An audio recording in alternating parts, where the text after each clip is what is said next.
Hello everyone, thanks for joining us today. We're here with Emily to talk about her work photographing the NHS over the last few years. So Emily, would you like to tell us a little bit about yourself and a little bit about the project that you've undertaken?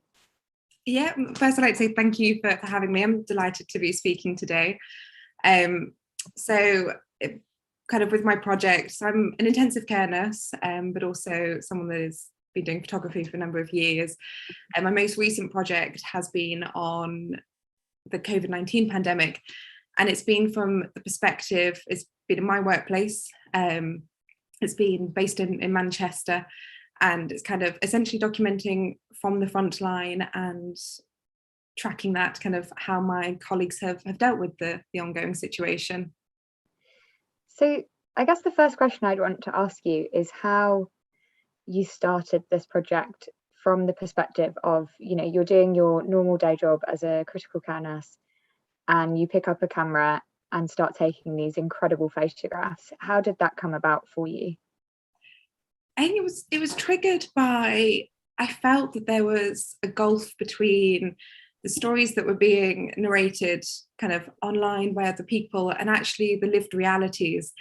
I also felt that in part there was a dissociation from the people that were going through this, and I wanted to bridge that gap. I wanted to be able to narrate stories that healthcare workers could resonate with acutely, not feel that someone else had just popped into the ICU and taken some photographs. Or I wanted something that people had invested in themselves emotionally and also obviously worked with me, a project that they could be proud of, but also a project that they could take to their loved ones. I think one of the biggest things for a healthcare worker was, how do you convey what's going on in the ICU to the people that are your support network? How do you say, this is what I look like, this is what I'm going through? And for me, that was kind of the driving, the motivator for starting this project. Yeah, absolutely. I think as well, one of the things that's really interesting is quite a few people tried these sorts of projects out over the pandemic. So photographing frontline workers, whether that was sort of NHS or post workers. And the thing that always comes up is permissions. So I guess obviously you're already there. So I understand how you incorporated yourself into the team because you were part of that team. How did you go about getting the photographs of these people? Was it sort of like asking them? Did you need permission from their families? How did that work for you? So because I was in fairness, I was in a very unique position in the sense of, obviously I work there, and permissions wise I went with my manager. With regard to the photographs of my colleagues, it was just asking. At first, people were very reticent. I had they weren't really sure about how I wanted to conduct this project and what I wanted to do with it. But then I think once they started seeing the photographs emerge, they actually approached me and were asking me, can I be involved with this? Can I have a photograph of what I'm doing? Obviously, any confidentiality, the photos are scrubbed of anything. But I think I found that as my project progressed, people still ask me to this day, I wish I'd been, involved in this, and is there any chance that I still can be? And are you still continuing the project by taking photos? We can come on to sort of more detail of what you're going to do next later, but I just thought it's quite interesting that you're still maybe being approached about this. So I paused this project predominantly because I've been writing a dissertation and also want to invest in other projects. But it is something that I've decided that I will at some point be creating an opportunity for people that wanted portraits to have a portrait. It will have to probably be not in the hospital location, it will have to be a different location. But I think a number of people want that. That kind of testifies to the fact that they were there. They did this, they wore that PPE. So yeah, that's something that potentially I won't be necessarily publishing as a public thing, just more for those individuals themselves. Could I ask, so this is a question just because a lot of people watching will be really interested. What kit did you use to shoot this on? Yeah, so my camera body is the Fujifilm X-T3, and then obviously kind of documenting a pandemic, certainly if you're going into environments where you're treating individuals with coronavirus, I wanted to limit the amount of equipment that I took. So I limited it to 3 lenses. I had the 23mm f2, which I used because I worked night shifts and I took photographs in my breaks, and that was good for the kind of low light level conditions and if I wanted a moderately wider angle shot. But for my portraits, I used the 56mm f1.2. And I love that lens. it's my prized possession. It's beautiful. And then towards the end of the project, I was using a 16 to 55mm zoom lens. But I must admit, because the lighting conditions aren't ideal in hospital, and you have to negotiate different light sources, and particularly if you're working in a night shift in the ICU, to promote kind of a normal circadian rhythm, you do turn the lights off. So it is dark conditions that you're working in. I relied predominantly on my prime lenses. That's actually a really interesting point. So how do you cope with the low light situation, and what do you use? Is it quite haphazard in the sense of, are you using any light source that you can find? Are you shooting in very low light and then editing? How do you go about working in those conditions? So it's quite hard because it's either, there's no middle ground really with hospital lighting. It's either kind of coarse, very bright light that isn't very nice to shoot a portrait under, or it's kind of darkened conditions. But I did find that at a particular time in the day, there was a window in one of the cubicles, so when it was empty, I took a lot of my photographs, my portrait photographs then. And again, because I was minimizing the amount of equipment that I was taking in, usually I'd use a reflector, but I didn't have one. So at some points I realized that there was a tray that we transport equipment on, and it's reflective, so I could balance the light better. If it looked bizarre, but it worked. That's quite ingenious, and the photographs are absolutely stunning, so it definitely did work. So I guess my next question is, so obviously we've talked a little bit about how you got into this project. I guess I'm quite interested to know how you got into photography, just because you've sort of gone down 2 very different career paths, and they've ended up coming together really beautifully. But yeah, I wondered where your interest in photography began, or was it this project that inspired it? In fairness, I've always loved creativity. I grew up in a household that, like, my upbringing was infused with creativity. My family are an eclectic mix of musicians and photographers and dabbling in art and creative writing. So photography is something that's always been something that I love. And then as I grew up and had more money and realized that I wanted to explore the world, for me, photography was a way to kind of immortalize what I was experiencing. I realized that I wanted somehow to kind of cling on to these moments, not just through memory, but have something. And then, so it was predominantly, and that's the reason why I got my Fuji X-T3, to be honest, because I wanted a mirrorless camera that I could travel about with. But then this project marked a significant change in my approach to photography and how seriously I considered it, and how it's something that I realized I want to take forward as much as I possibly can. And I think it's about photography. I've always been fascinated by human stories, by people's stories. I think that was what connects with nursing. When someone's at their most vulnerable in hospital, I find interesting, what are the stories they're going to tell you? What about their lives do they want to tell you? I never hear about material things. I don't hear about how much money they have or what they've bought. I hear about their experiences and the people that they love. And for me, I realized that actually I would love to capture that. I want to capture people's stories in photography, and I want to capture very important moments in history, such as this pandemic. So I guess one thing that's sort of very striking about these images is that the pandemic came about quite dramatically and quite quickly. And it was obviously an unprecedented moment. Was there a moment in this project when you were photographing it, or even as a critical care nurse, that you realised historically this was actually something sort of unseen before, and how big a scale this was going to be? With regards to the pandemic itself or the project? I guess both, but perhaps the pandemic first, because obviously that's the topic of your photographs, and then yeah, with the project when it started to really take off for you.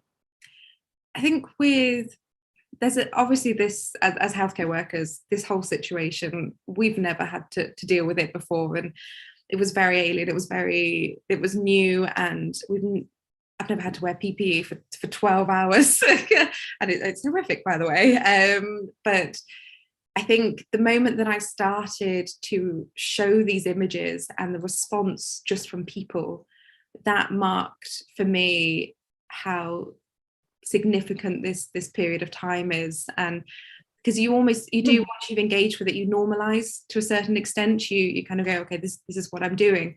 And I think the mad thing, particularly in lockdown 1, it's almost as if the brakes have been applied to the world and everyone was living in a form of stasis, but not for healthcare workers. The world had accelerated all of a sudden. You were living these mad moments, and then I think it was people's reactions outside of it.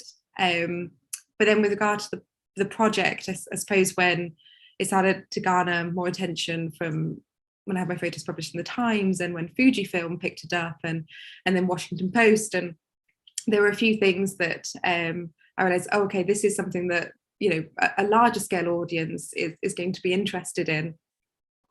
Yeah, I think for me personally, when I first came across these photographs, they felt not only very real and very raw, which is obviously something a lot of people have been interested in seeing, is how that worked, and how people coped who were on the front line, but also they're just very beautifully shot, which makes them more engaging, I think, and people can really get involved in the project.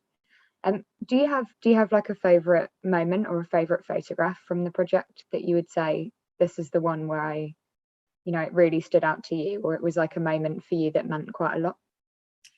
I do, but it's potentially not the standard one. It's so I'll admit a lot of my photos are quite melancholy, and understandably so. I think what I was very privileged in being able to do is to document the person in their environment.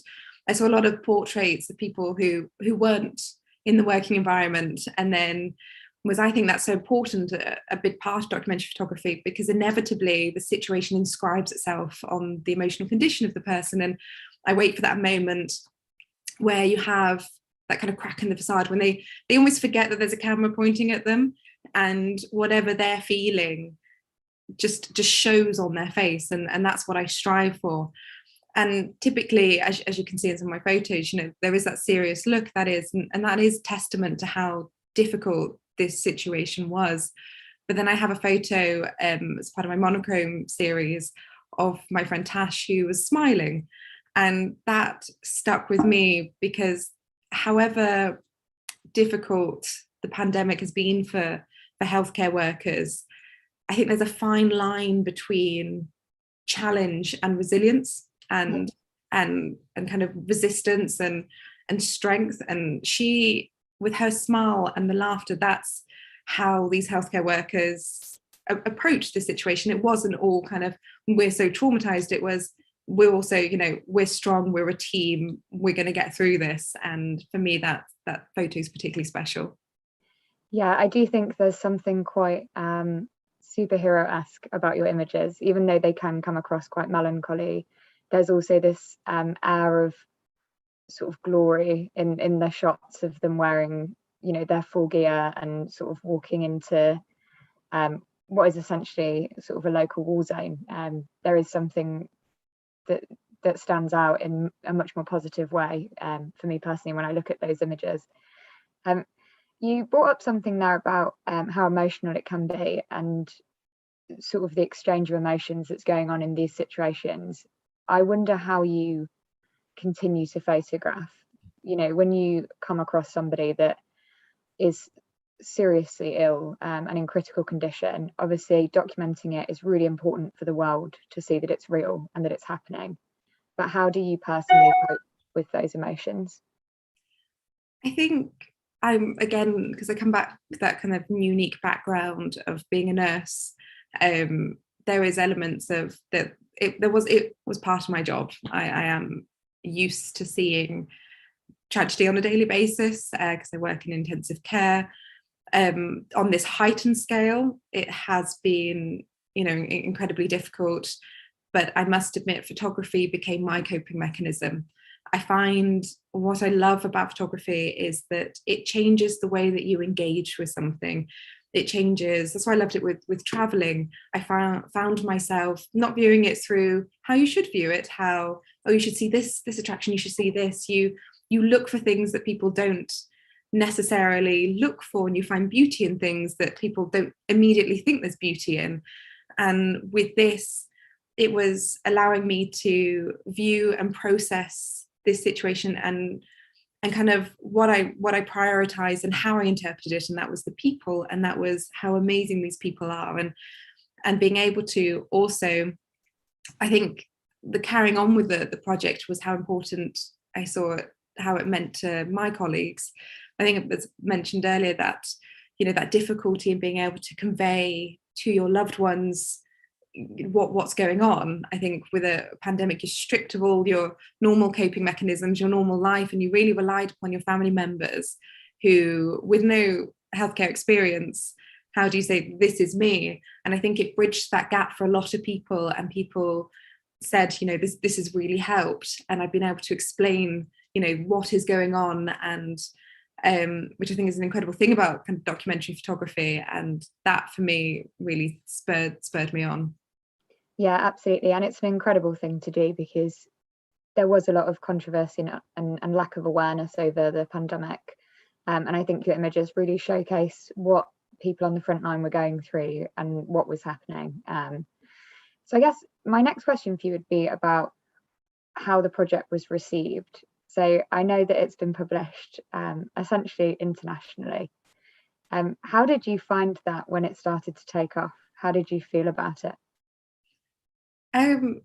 Obviously delighted in many ways, but also I think it's why I started the project was not so much to achieve for myself the kind of recognition of, oh, I've taken these photos.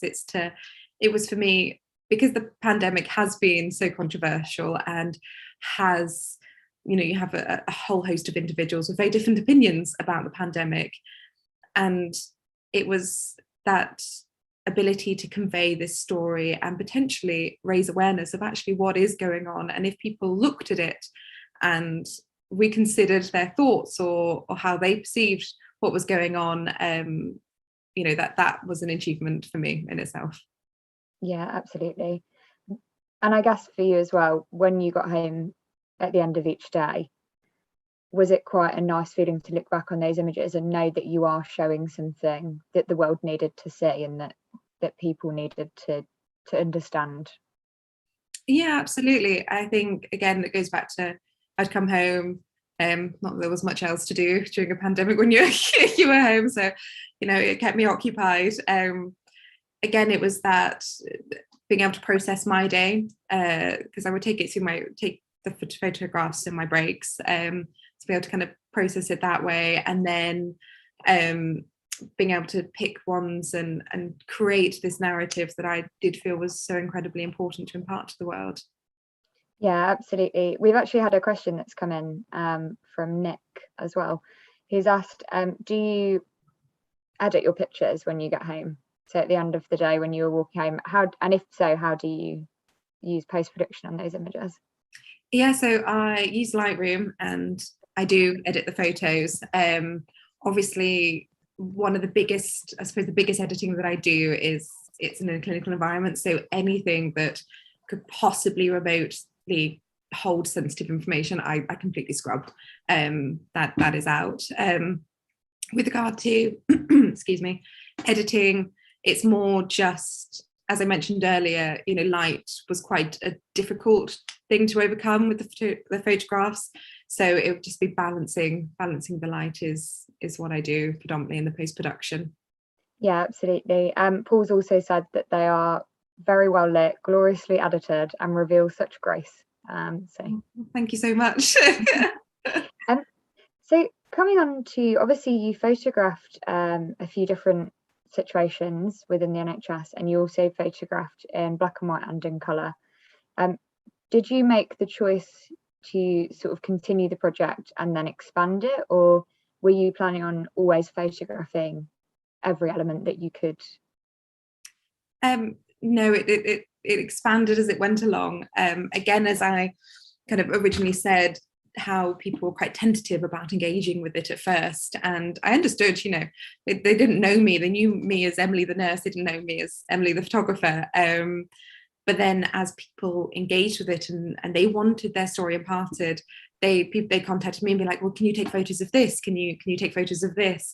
So it's not a narrative that I've solely constructed. It's something that's been a collaborative effort in the way that people from different areas or different perspectives have said, can you do this? Yeah. Were there any, so I guess you've taken a lot of photographs of some quite difficult situations and of people that have obviously been dealing with this in general. Were there any moments where you either didn't get the photograph you wanted or felt that it wasn't the right moment to take that picture? I think I must admit this project has been a massive learning curve for me, and I look back at my first photos and go, "Oof, they are never seeing the light of day again." So in that sense, there were certainly things that I'm kind of like, oh, I wish I knew what I knew and how to. But I suppose that's just part of, you know, the development of a project. There were photos. I have been very selective with the photos, and I think it's.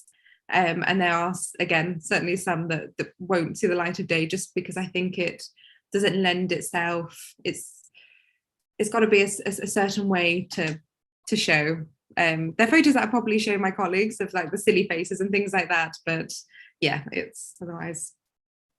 Yeah, absolutely. So do you know what you're going to do next with your photography? So I know you mentioned that this project has kind of come to a natural conclusion, or at least for you, you feel you've captured all of the elements of the story you were trying to tell.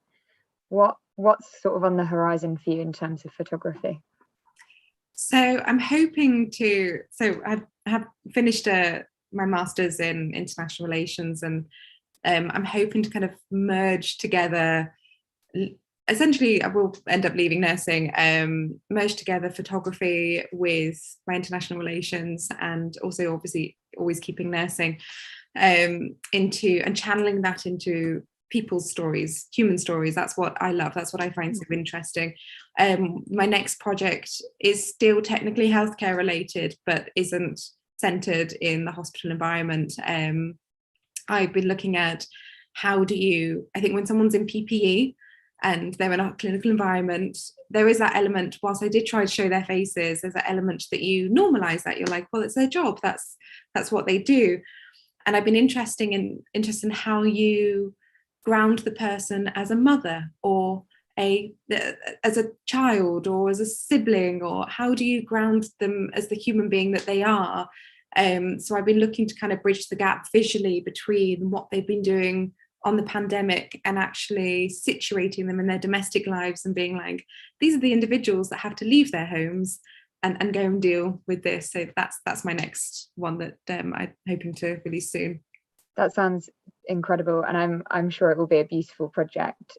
We've actually had a question that's coming from Sandra about your previous point, who's asked, you mentioned about the initial photographs that you had, you wish you'd known things that you knew now. Sandra's asked what the key learnings were, what you wish you knew when you were first shooting.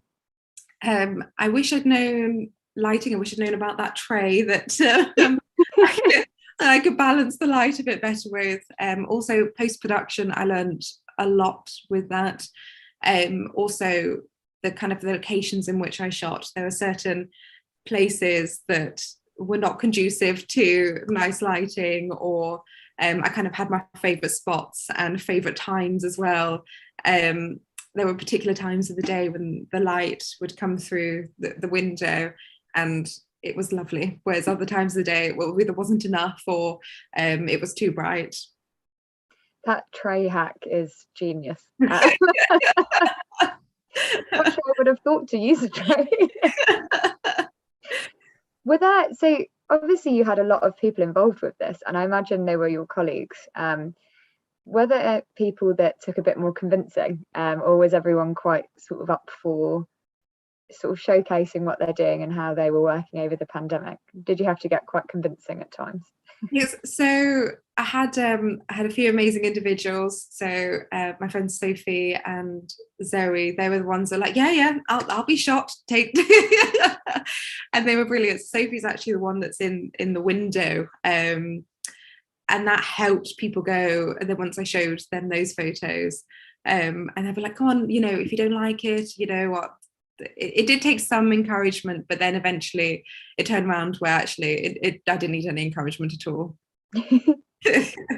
Were there any moments for you? So I think this is something that we briefly mentioned earlier, and I thought it'd be nice to come back to, is obviously there were a lot of people who did have some issues believing in the pandemic, and there are a lot of opinions about what was going on.